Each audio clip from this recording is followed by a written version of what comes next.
สังเกตไหมครับว่าช่วงหลังมาเนี่ยกระแสการถือช่อดอกไม้ไปถ่ายรูปบนสะพานพุทธกำลังกลายเป็นเทรนด์ที่ฮิตมากๆและมันไม่ใช่แค่การได้ภาพสวยๆนะครับแต่มันคือการปลุกให้ปากคลองตลาดกลับมาคึกคักอีกครั้งวันนี้เราจะมาดูกันว่าปากคลองตลาดขายดอกไม้ที่ใครๆก็รู้จักกันมีเรื่องราวอะไรซ่อนอยู่บ้างและผ่านร้อนผ่านหนาวมาอย่างไรตลอดหลายร้อยปีที่ผ่านมาครับจะเล่าให้ฟัง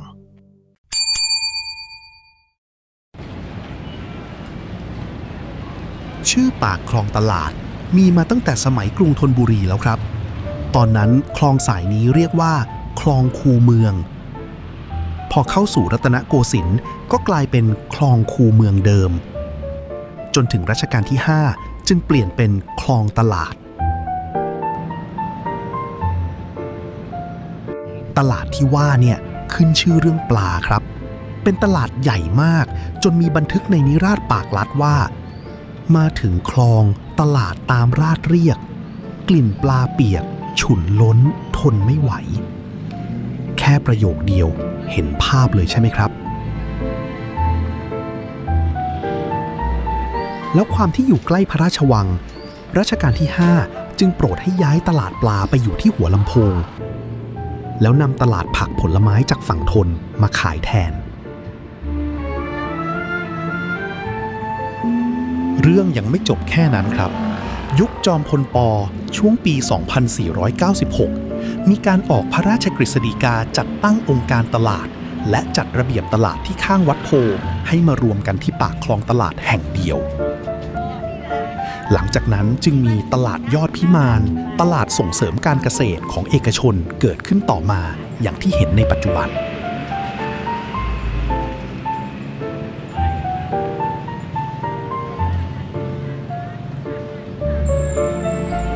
ทีนี้พอตลาดเริ่มดังคนก็แห่มาแย่งพื้นที่ขายของ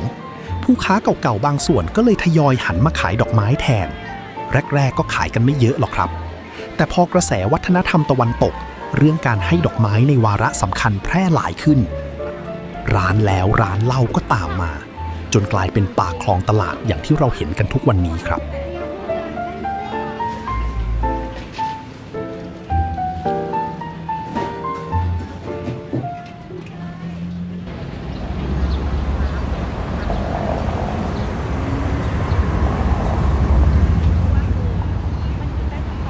พอเดินเข้ามาในตลาดมีสิ่งหนึ่งที่ดูต่างออกไปอยู่กลางตลาดเลยครับใครไปใครมาก็ต้องมองเห็นแน่นอนนี่คือศาลเจ้าพ่อบุญมา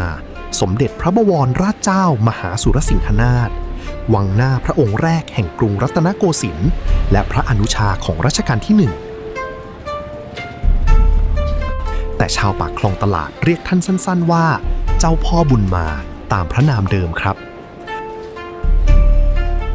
ชาวปากคลองตลาดให้ความเคารพท่านอย่างมากศาลนี้เป็นที่ล่ำลือกันว่าหากมาขอโชคลาภขอพรด้านการค้าขาย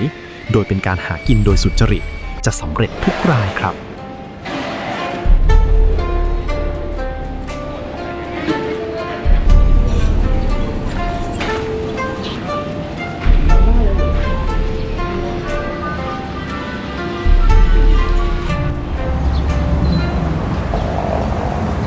เดินออกมาจากตลาดอีกนิดจะเจออีกศาลที่อยู่บริเวณตลาดยอดพิมานที่นี่ศาลสมเด็จพระพุทธยอดฟ้าพื้นที่ตรงนี้เคยเป็นที่ดินส่วนพระองค์ของรัชกาลที่ 1มาก่อนครับพอกลายเป็นตลาดในปี 2504 ชาวบ้านพ่อค้าแม่ขายก็ร่วมกันสร้างศาลไม้ขึ้นทันทีก่อนจะบูรณะเป็นศาลถาวรในปี 2527 ด้วยสถาปัตยกรรมผสมผสานไทยจีน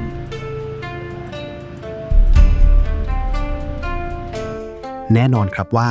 ผู้คนที่มาไหว้มักขอพรเรื่องธุรกิจและการค้าขายครับ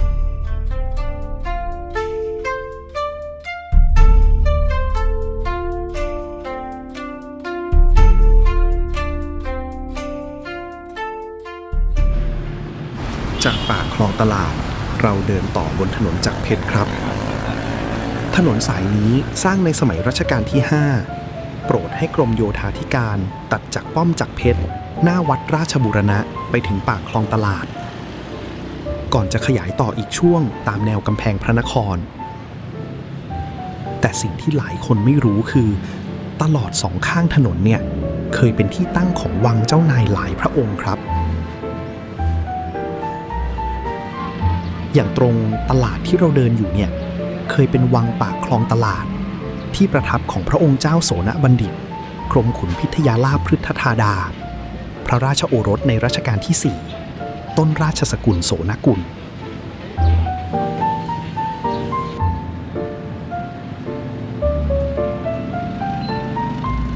ส่วนบริเวณโรงเรียนสวนกุหลาบและวิทยาลัยอาชีวสวภา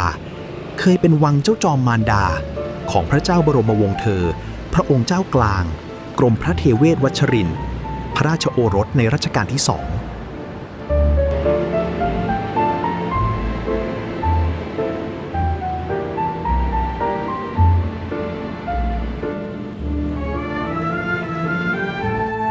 ถัดจากวัดราชบูรณะคือหัวมุมซึ่งเคยมีป้อมจักรเพชรและกำแพงเมืองมีวังริมป้อมจักรเพชรเป็นที่ประทับของสมเด็จพระเจ้าหลานเธอเจ้าฟ้ากรมหลวงเทพหริรักษ์น่าเสียดายที่วังทั้งหมดที่กล่าวมาเนี่ยแทบไม่มีเหลือให้เห็นแล้วนะครับเหลือแค่ชื่อและเรื่องราวที่ค่อยๆเลือนหายไปกับกาลเวลา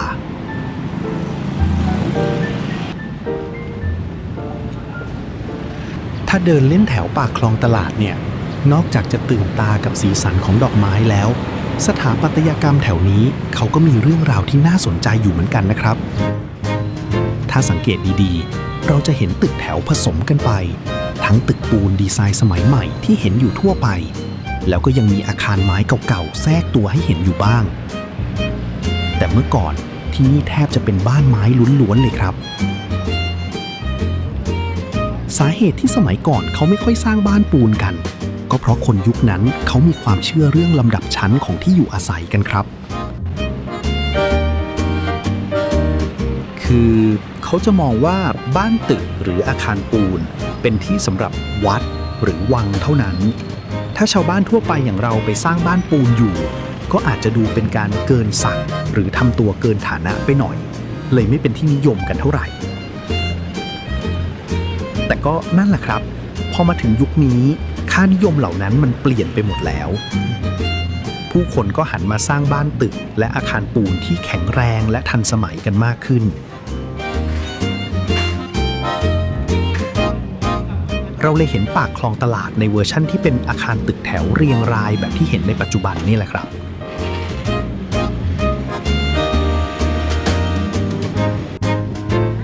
จากตลาดปลาสู่ตลาดดอกไม้และตอนนี้คือจุดเช็คอินของ Gen Z